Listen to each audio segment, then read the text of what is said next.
Tonight, and this is really interesting. Many people are feeling a little bit lost, especially around the time of the Saturn return. Now, that can come even as early as 29:30, but the Saturn return rolls around. It's that time in your life where you sort of have a reality check, and I hate using that phrase, 58 through to 61, and then 87 through to 88.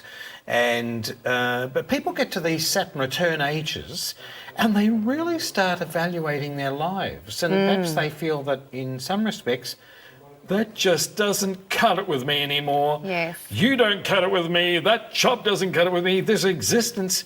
I think this new moon eclipse is doing that for a lot of people as well. So topic of discussion tonight, looking for a better life, career and finances. Can I start with you, Beck?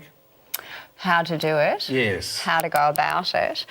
I feel again it is about choosing what you love and confidently moving forward. And if you lack that confidence, then actually taking the time to empower yourself to go for what you want.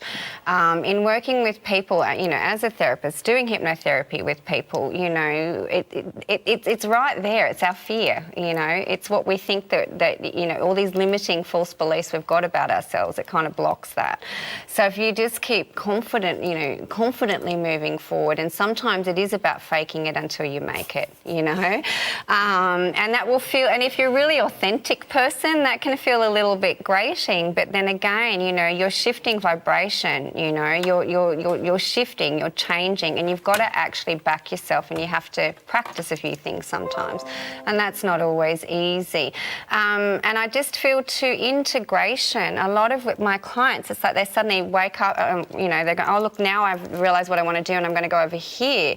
Sometimes that's actually very disruptive. So I find that if you integrate, so, you do the study whilst you're still working at your other job, and things like that as well, so that, you're not just jumping and feeling uncertain, and then again having all these base chakra issues, where you're again chasing everything out of fear, and you're, grabbing what you can out of fear, okay? So that's why it's important to really work out what it is that you want and give yourself permission to go for that. That's Thanks, what Beck. Topic of discussion, looking for a better life, and it will come around the time of those full moons, new moons. Absolutely. Linda, do you have And it's all about loving what you do.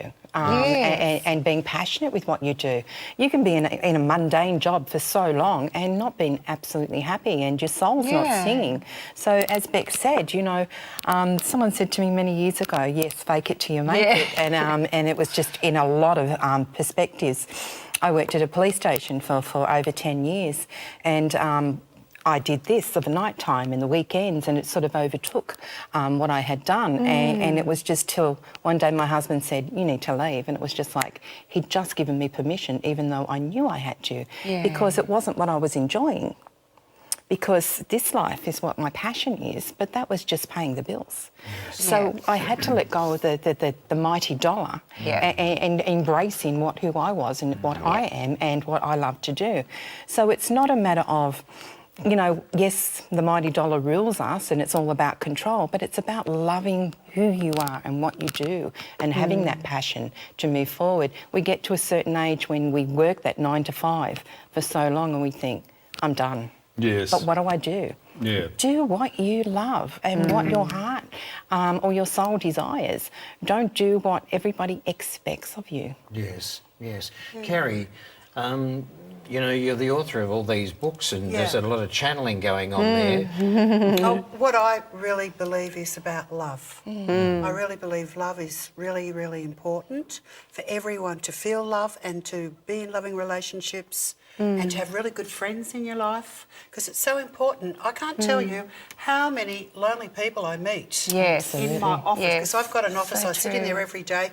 People come in, it's all about love, they're lonely, or they've lost their husbands, or they don't know what to do, and they're so unhappy. And I see it every day, I just want to cry, I just sit there, and then for me it's all about you have to love you have to learn to move on. It's about reinventing yourself, and it's so important to love you. And I teach them all about positive affirmations, looking in the mirror, telling yourself you're a beautiful person, because if you can't love yourself, you can't love, other people often don't love you. Yeah. If you're feeling crappy about yourself, well, how can you attract positive people into your life? Yeah. And that's what I tell my clients, and I tell everyone. And I really feel it's love. The bigger the city, the more lonelier it is. There's a lot of high-rise apartments, and perhaps there's a lot of homes too where people just live by themselves. They're happy to live in that existence in some cases, but for people who are lonely, there's a lot. What advice have you got? Well, I always be optimistic. I feel if you want to create anything in your life, it has to be a high vibration. And it all starts with love. It's about loving yourself. And when you're feeling better about yourself, your energy lifts, your vibration lifts, you become more creative and you're able to manifest that because you're drawing it to you. And that's to do with money. It's relationships, the second chakra. You're pulling it into you. But it's all about having this positive mind frame, because I can't tell you how many women I have met, 50s, 60s, 70s, and they don't have any money. The kids don't help them. They've been abused. They've been through a few husbands. And they're living in cars. They're living in an old car. And it just makes me cry. I think, oh, my God, what can I do? And children as well. And I do a lot of charity shows where I'm always giving money to the children's cancer, because I really believe you have to tie, and I really believe you have to help people too. I agree. Well, you know what? For them to find themselves in that situation would be very stressful. Well, it'd be a nightmare, because I'm very grateful that I'm happily married, I have a good husband, because if I had a divorce, my husband, I'd probably be living in Wollongong again. And you see a lot of women, they say, oh yeah, I got divorced 3 times and now, I can't afford, I've got to pay the rent. And I think, well, why didn't you try and work it out? Yes. Why did you just keep moving on? And it's about communication, I mean, I've been married twice myself, but, it's silly, isn't it? So it's about making the best of what you've got, because your health suffers. You're exhausted, you're negative, you can't do anything, you're in this dump, and you can't move. And I see so much of that, and I'm constantly telling people to love themselves, to lift your vibration, be kind to others. What's wrong with being polite and kind to people? And smiling. So many You know what people I think's a good aren't. idea? If you get a list, and because I used to get a lot of people like this on my radio show, and friends, just like we're discussing tonight, they would just discuss these unfortunate things that were happening to them. And I say, write out 3 columns. What am I good at is in the first column. What would I love to do is in the second column. And then the third column is what have I done about them. Now, the third column you're not going to fill out straight away, because it takes time to plan. And perhaps I'm giving away the secret to the recipe here. But just write out, ambitiously, write down, what am I good at? What would I love to do? And it can be anything as humble as, well, I like meeting people. I like exercise. It could be a raft of things. But then go back after you've finished it and put it away. Don't look at it after you've written it up.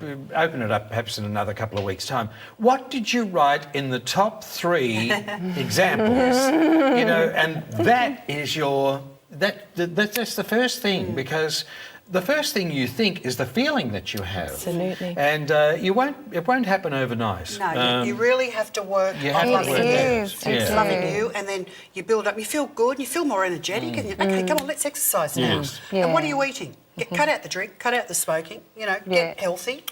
Sometimes when we're praying or hoping for a move in life, it's weird how it can happen in a car accident. You're there at the lights and, someone's run into the back of you.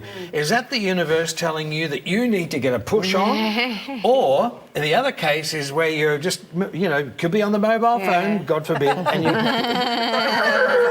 bang, and you've smashed into somebody. And I've seen it so many times. And is that the universe saying, hey, you need to just slow down a bit? I hope that hasn't happened to you at home, but it has been. Don't tell me it happened to you, Kitty. You don't touch your phone when you're in the car. It happens a lot, doesn't it? Carlos is having a birthday. He's one of our regular viewers. He's, I was going to say he's 21 today, but his birthday's on the 21st. Many happy returns to you, Carlos. And a little birdie tells me that you have to run out and get a lottery ticket, buddy. So I hope you're having a great night wherever you are, and lots of love to you, friends, from all of our friends here, Carlos, and happy birthday to you. We've got a numerology reading coming up. Ladies, thank you very much for imparting your knowledge and your heartfelt thoughts on that too. Pleasure. About